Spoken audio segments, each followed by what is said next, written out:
Welcome to another episode of the Joe Flow Sports Show. Thanks again for everyone who tunes in, listens, and watches my videos. Much appreciated. Happy New Year's to everyone. Hopefully everybody has a great and safe 2017, and hopefully everybody sticks with their New Year's resolution this year. So, yeah. Just want to say that real quick, and definitely want to talk about this last NFL week that just passed and moving on into the playoffs. Also definitely want to run through, to me, some MVP candidates to me who should be up there and potential winners. Definitely want to first talk about the NFC North champs, Green Bay Packers. You know what? Rodgers is awesome, and whatever he says, it's very hard to doubt him because so far what he says normally happens, and he is the biggest reason why. It's simply amazing what he's done the last 6 weeks of football and, you know, people say that we played an easy schedule, but I'm going to say that's false because actually we played three playoff teams, which is Detroit, Seattle, and Houston, and we beat all three of them. So as far as I'm concerned, we kind of had a tough schedule the last 6 weeks of football. I believe that the Packers and New York Giants coming up this weekend, this game's Sunday at 3:30, is definitely to me the biggest game or the most intriguing game this Sunday with Eli and that Giants defense coming to town. And you know what, I obviously don't want to be bitter towards Packers fans, but you know, the last two times the Giants has come to Green Bay, we've lost to them. And actually, we beat them in the regular season at Giants. So, again, we beat the Giants at Giants this year, and it's no different. So, but I'm really confident going into this game. It's definitely an aging Eli Manning, and that offensive line is suspect at times.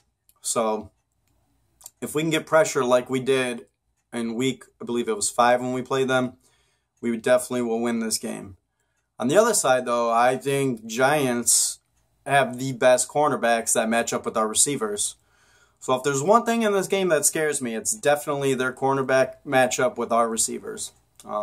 Definitely need some good receiving play from Jordy and the boys, and I fully expect us to do that. And I think Randall Cobb will be back this week, so that's definitely will help our offense as well. Again, Ty Montgomery's got to be him and Rip. Aaron Ripkowski needs to be pretty solid again at running the ball, so we keep the Giants' defense off edge a little bit.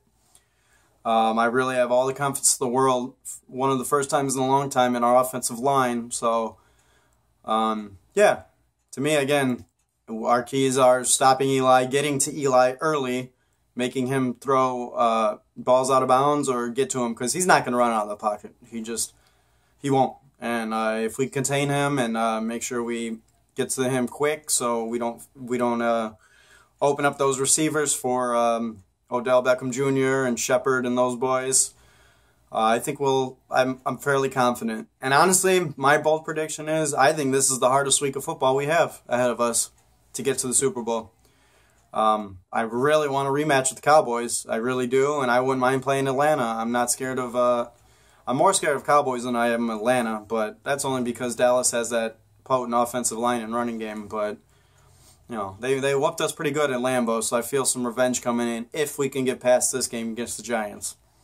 You know, the other games around the league, you have Saturday Detroit plays Seattle.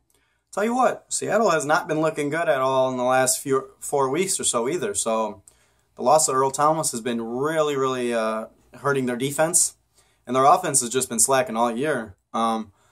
I tell you what, if Detroit gets off to a decent start to the game in the first quarter and gets maybe a 7 to 10 point lead, I definitely like Detroit's chances. You know, the only thing, obviously, it's the hostile crowd, and one of the hostile crowds in the NFL, and anything can happen when you play Seattle at home. And so I'd love for Detroit to pull that game off and beat Seattle. On the AFC side, we have, to me, the most lopsided game. I really think Pittsburgh is going to win by 14 points against Miami. It's definitely a revenge game. Miami beat them at home back in like week 10 or something like that. So, you know what? But Steelers really remind me of the Packers. Their offense is probably the best in the AFC, but their defense is just not all there. And I think that's, just like the Packers, I believe that Steelers need to score 30 points. And I think they'll be okay to get to the Super Bowl, but they have to throw up a lot of points because, their defense isn't as great as years past. So I definitely like Pittsburgh in that game. And, we have a fortunate outcome for Houston and Oakland. Oakland, to me, was one of the teams to beat in the AFC. Obviously, that David Carr injury's killing them right now.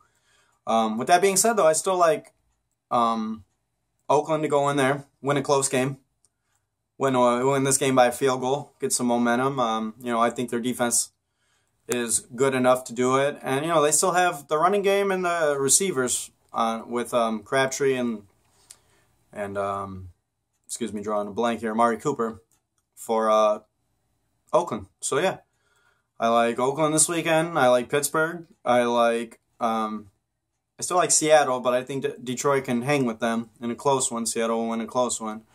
And I like Green Bay in a close game as well. So, yeah, those are my playoff picks for this week. And before I move on here, I do want to actually just give you my NFL MVP this year. And, I know Matt Ryan's had a phenomenal year, consistent from the week 1 to the last week of football.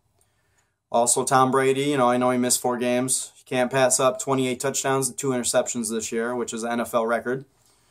You obviously got Zeke and Dak doing their thing down there in Dallas. And to me, I give a lot of that credit to the offensive line. I know they're not solely responsible, but I believe that that's a big reason why they've had the success they had this year. But to me, it's Aaron Rodgers. I know he's had 4 weeks where he didn't look that great, I guess you can say, to his standards. But when we're talking about MVP, most valuable player, when I think about that, I think about the most valuable player for his team. And you take those other guys off a roster and fill them in with another quarterback or running back. To me, they're still not probably as great, obviously, as they are, but they're still contenders for playoff spots without Matt Ryan, without Tom Brady, without Zeke, without Dak. But if you look at Aaron Rodgers, you would take him off the Packers, and I'm pretty sure the Packers will win maybe 5 to 6 games without Rodgers. So when it comes to most valuable player in the league, it's got to be Aaron Rodgers. 1, for doing what he's doing. 2, the last 6 weeks, I believe it's solely been on his shoulder. Now, I know the defense has only allowed 17 points a game in that 6-week span compared to 28 or 27 or so. So, they really cut down their points that they've given up. But, Aaron Rodgers makes all the throws. He keeps plays alive. And, it would really be a shame if he didn't win the MVP this year of the league, because I truly believe that's what he is. Out of anybody else, to his team, he's the most valuable player. So, yeah, just my take of the playoffs coming up this week, little MVP notes. Definitely want to get in more next week after the playoffs. We'll talk more about the division championships. So, yeah, stay tuned. Again, thanks a lot for listening and watching, and stay sporty, my friends. Thank you.